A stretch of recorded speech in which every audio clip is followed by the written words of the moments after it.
Hello, everybody, and welcome to our next series from our USDA Technical Assistance Network. This grant is funded by the USDA Food Safety Outreach Grant Proposal, and it's titled Empowering Minority Serving Food Safety Specialists to Write Successful Food Safety Outreach Grants through Education, Training, and Technical Assistance. The idea is to support minority serving institutions and those that are working with minority serving institutions. This is our team. I'm Dr. Angela Shaw at Texas Tech University. We have Dr. Armitra Jackson Davis at Alabama A&M University, Dr. Shannon Coleman at Iowa State University, and our very own grant specialist, Christine Strom. So with that, let's get started on the importance of the first page. We're going to turn off our cameras and take it away, Christine. All right, welcome everybody. We will talk about the first page today. Why? Angela, would you move on, please? There we go. Why do we even talk about this separately from the rest of the proposal? Well, here is a trick of the trade. The first page goes strictly towards a strategic goal of making sure everybody who looks at your proposal gets what you want to do right away. It reflects human nature in a way that makes sure that you don't talk about what you want to do first and predominantly, but why you want to do it and how you want to do it. And it relates to the reader who wants to get a quick understanding of what this is about and not have to read 3 or 4 or 5 pages before they figure out what is going on and why. Few people actually will read your full proposal. You have to be aware of that. But you have to make sure that even those who only read a couple of pages know what's going on. Next, please. So, first impressions matter. We all know that. Would you read a novel if the first pages are totally boring? Just like starting a proposal with a literature review, and that don't attract your curiosity, don't create that feeling, oh, I want to know more about this. Reading the first couple of pages, every reviewer will form an idea of what this is about and also about who you are as a scholar, as a researcher, as a person. And they will decide whether you are a creative, logical, analytical researcher who is capable of executing the proposed project. What you want to do on the first couple of pages is create bias in your favor. Make people like what you present, because in the following proceedings, a lot will depend on the fact that you have a champion for your idea, for your project, who will be able, hopefully, to sway potential critical situations when it comes to rating and funding decisions. Next, please. Help the reviewers like your idea. When reviewers look at this big pile of different proposals, they always have 3 questions in mind. What are we going to learn as a result of the proposed project that we didn't know before? That reflects, or that has to be reflected in your project goals, aims, and outcomes, the impact of your project. The next question is, why is it worth knowing?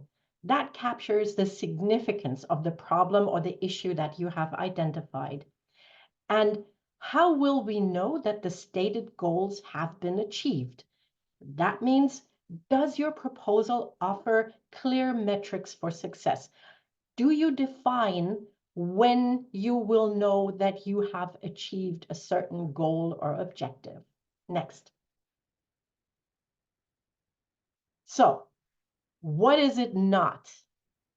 Common misconception. The first page is not just the same as an abstract or a summary.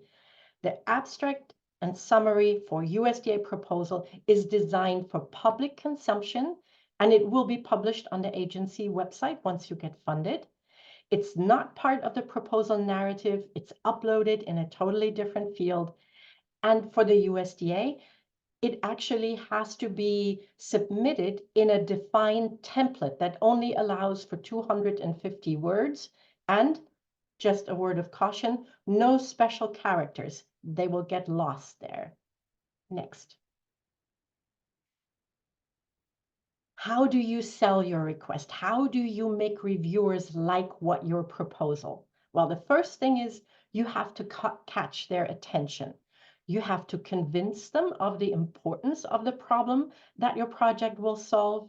You have to invoke trust in your and your team's capacity, capability, and credibility. And you have to make sure that the expected results are well aligned with the funding agency's goals and priorities. Next. So, how can you do this? Good question. From my experience, there are two major ways to go about it. The first one is to use an illustrative overview of your proposed work that really catches the attention and is a good overall explanation of what will be going on over the next 2, 3, 4 years. Next. Here's an example. Just looking at it, you know what this is about. It's about squashes and cucumbers, cucurbits. You also see the objectives. They are on the outside of the rind. And more to the inside, they even explain the tasks, the specific steps that they will take to solve this problem. Next. So I added in this slide, and this comes from one grant that I did, and it really goes towards talking about the problem more than just the overview. And so the first two figures show this was for our North Central Regional Grant, and we showed that a lot of the outbreaks are occurring in the Midwest, that produce is still a top priority for outbreaks. But then the bottom figure shows who we are and who our team is. This is the North Central region, and we showed where all of our educators were, where all of our extension partners were throughout the whole region. So we were able to demonstrate that we are the right person, that we do have the right team, and all of this came on the first page. So illustrations can both be used for talking about objectives, but also can pull people in to understand what the true problem is that you hope to solve. Thank you, Angela. The other way to catch people's attention is kind of a shock therapy. So here is an example of an eyebrow-raising statement. This was for a major CAP grant, so we're talking several $millions. And in the very first paragraph, this is what the PI said. If native prairie was the first version of grassland, our version of sustainable agriculture is grassland 2.0. In other words, he will suggest to get away from how we do cattle raising, all that kind of stuff, and go back to native prairie. And he clearly says this is will be a very controversial thing. It will encounter stiff economic, social, and institutional headwinds. So all these ideas that already pop in each reviewer's mind. Oh my God, this is terrible. This will not work. This will get so much blowback. But they face it straight on and they say, we know it. We know that that this will happen, but we have a strategy to overcome it and to produce sustainable solutions to this problem. Next. Oh, And I will just say this. I love this because when you think about food safety issues and problems, There are multiple ways of approaches, but there are always pitfalls and things that need to be addressed as you think about working with specific populations. And you need to be clear. You're not going to put blinders over the reviewers. You need to be clear with what are those obstacles and how are you going to overcome those obstacles, which is why I love this statement too. A word of caution, though, you have to calibrate this, because if you go too much overboard, you may lose them, the reviewers, because they feel too upset about it. So this is an edge that you have to walk very carefully, but it can really work. So what does the first page really look like? In the first paragraph, you have to explain what the problem is and why everybody should care. So answer the reviewer's question in the back of their head, so what? You have to highlight the crucial need to address this specific issue or solve the problem, and you have to frame it in terms that each reader can relate to. So don't make it an abstract problem, make it a real problem. Frame it in terms of lives saved, health improved, well-being improved, economic development, money saved. All these things are terms that the reviewers will be able to relate to. Think social benefits and broader impact. What does the society in general get in return for investing taxpayer money in your project? Piece of advice: do not start with a boring literature review, what has been done in the past, a lengthy background discussion, how we got to this point, or a description of what you want to do before you explain why you want to do it. Next. The second paragraph has to address the reviewer's question: if this is really so important, why has it not been solved? That has to be put in the context of what are the current limitations of our knowledge, our technology, our technical ability, what stands in the way of solving it.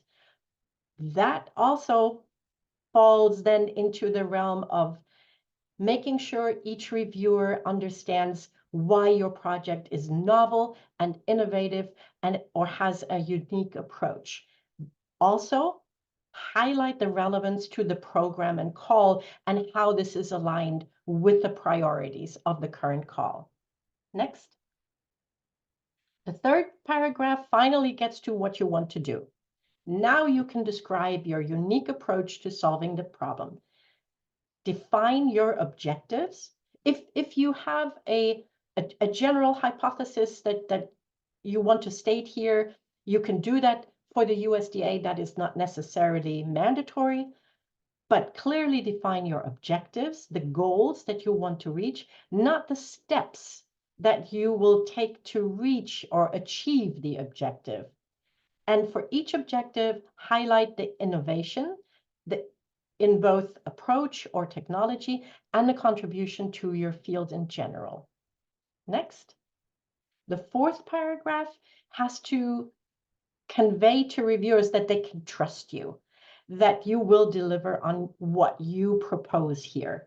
And that can be in the form of preliminary results, publications, presentations at conferences and other places, your established team.